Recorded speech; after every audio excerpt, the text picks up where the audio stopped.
Here on Democracy Now!, democracynow.org, The War and Peace Report. I'm Amy Goodman. The Senate could vote as early as today on a Republican tax plan that would shower billions of dollars in tax cuts on the richest Americans and corporations. Tucked into the bill are amendments added during negotiations meant to win votes to pass the measure. One little-known provision would open one of the world's last pristine wildernesses, the Arctic National Wildlife Refuge, to oil and frack gas drilling. The Arctic Refuge is rich in biodiversity, home to caribou, polar bears, musk oxen. Millions of migratory birds gather there from across the world, and whales reside just offshore. It's also been home to generations of indigenous people for thousands of years.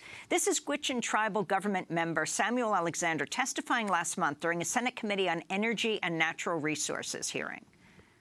When we talk about the refuge, we talk about the land. It is tied to our language and our understanding of the world. And, you know, the Wadzai, the caribou, we are connected to them and we recognize that. You know, I hear this talk about development all the time. We need to develop this, we need to develop that. What I think we need is a little bit of understanding of the sustainability of the life that we live as Gwich'in, all right? We're not sitting here asking for anything.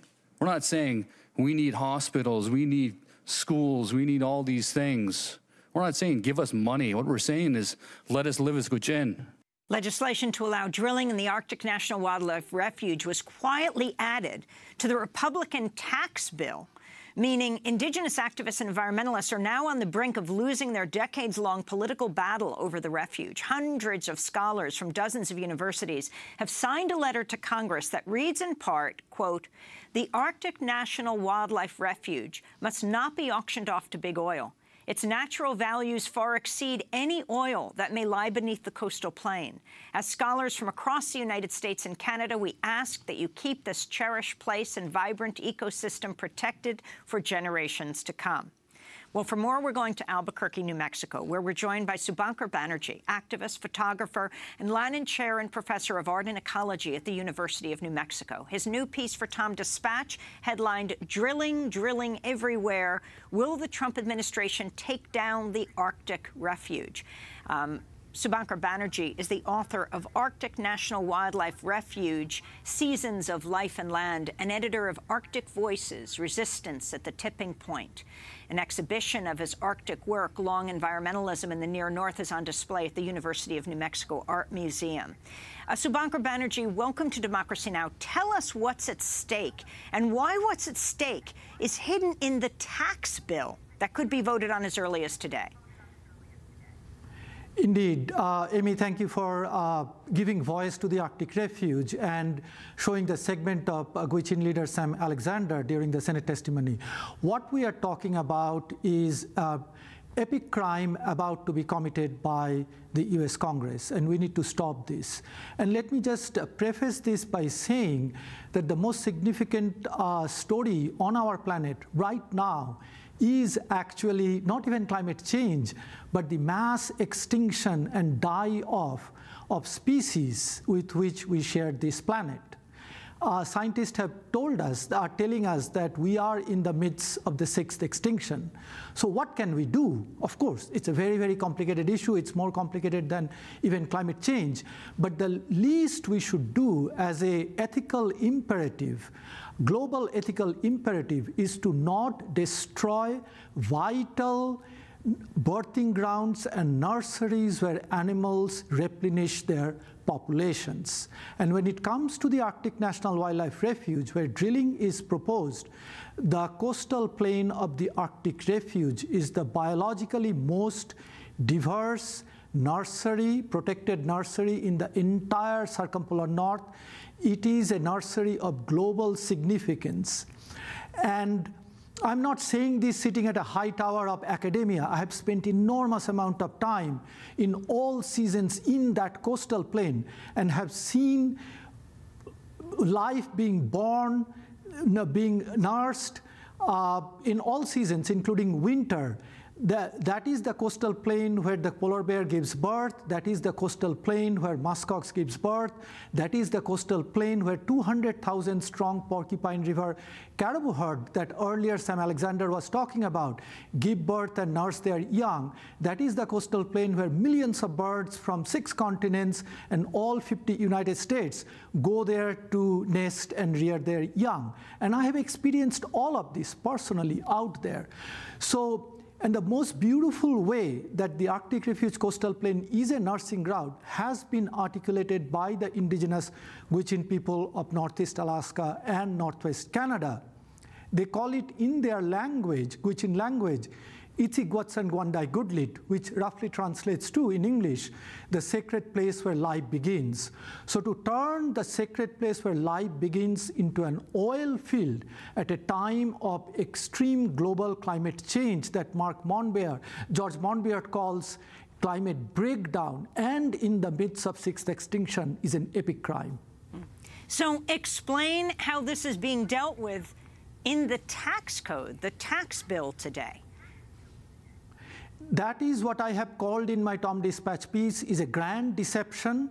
For 4 decades, Alaska congressional delegation have used various techniques, including intimidation, lying, myths, and deception. And this is their latest attempt. This is not the first time they have tried to sneak this as part of the budget reconciliation process. They tried this twice in the past. In '95, actually the bill passed, but President Bill Clinton vetoed it. And in 2005 again, they tried, but Senator Maria Cantwell's valiant effort actually stopped that process. And as well as large number of moderate Republicans on the House side defeated it in 2005. That's where we are right now, that they have snuck it in while the entire nation is focused on talking about a massive giveaway tax, they call it the tax cuts, giveaway to the corporations and the rich. And we are struggling with that. They have snuck the largest environmental justice campaign of this nation. It's been going on for 7 decades into this budget bill. So this is a grand deception that must be, the public should know about it, and really there should be an outrageous outcry. And you mentioned about the scholars letter. My colleague, historian Finis Dunaway in Trent University in Canada and I organized this. And quickly, within a day, we had 300 scholars from nearly 100 institutions across the United States and Canada signed up. So this is a grand deception that's going on. They have snuck this into the budget bill. It should be taken out of the budget bill immediately. So Alaska congressional members and the Alaska governor have argued they need to open up new areas to oil development to help Alaska's struggling economy, which depends in large part on oil. Can you comment on this, Subhankar Banerjee? Yes, so the way, I'll give a very brief history. Right after the World War II, entire north slope of Alaska, the Arctic Alaska, was actually was kept off limit to any kind of development through a public land order called Land Order 82. And so when after the Alaska became a state in 1959 and then 1960, Eisenhower administration, Secretary Fred Seaton struck a deal. It was a compromise that he created the Arctic Wildlife Range, which later President Jimmy Carter in 1980 made it into Arctic National Wildlife Refuge. But what Seaton did in 1960 was actually rescinded the Public Land Order 82 to give 20 million acres to state of Alaska, where Prudhoe Bay oil field development has been going on. And what Jimmy Carter did is he explicitly said that 95% of Arctic Alaska would be open for oil and gas development. What we are talking about is the last 5%, which is the coastal plain of the Arctic National Wildlife Refuge. So when state of Alaska is saying they need to open up, what they're saying is, we want it all. We can't have that. It's not possible. It's like legally not right, and it's ethically not right. There are other areas where recent discoveries of oil has happened on state land as well as federal land on the Western Arctic, where they are actually already developing. So the Arctic Refuge must remain off limits to development. Subhankar Banerjee, if the Senate does pass the tax bill today and this is in it, is it also in the House bill? What happens next? It is not in the House bill right now. So what will happen, it's very difficult to say what will happen, but a lot of things are rapidly, they're doing these things so fast. But let me just say this. First of all, Arctic refuge drilling is not in the budget part of the House bill, the tax budget bill. It is in the Senate. If they pass it today, it will be in the Senate. And what will happen is that they will have to do what is called a conference committee, or that's the normal procedure, regular order. They may or may not do that. That is the regular order. So they'll have to reconcile the differences between the two versions of the bill across the two chambers of Congress. During that time, there is an opportunity that there could be amendments introduced that could take out Arctic refuge drilling. And we are hoping that both Democratic and Republican lawmakers from the House and the Senate side will come to their senses and remove the Arctic refuge drilling. Beyond that, let's say it even passes and the budget goes to the president's office, President Trump will sign it. Beyond that, this is far from over because this battle will go on for the next whole decade. Because what they are doing, they're likely violating various environmental laws. So the first thing that will happen will be legal lawsuits, and the environmental organizations and other attorneys are already looking at that.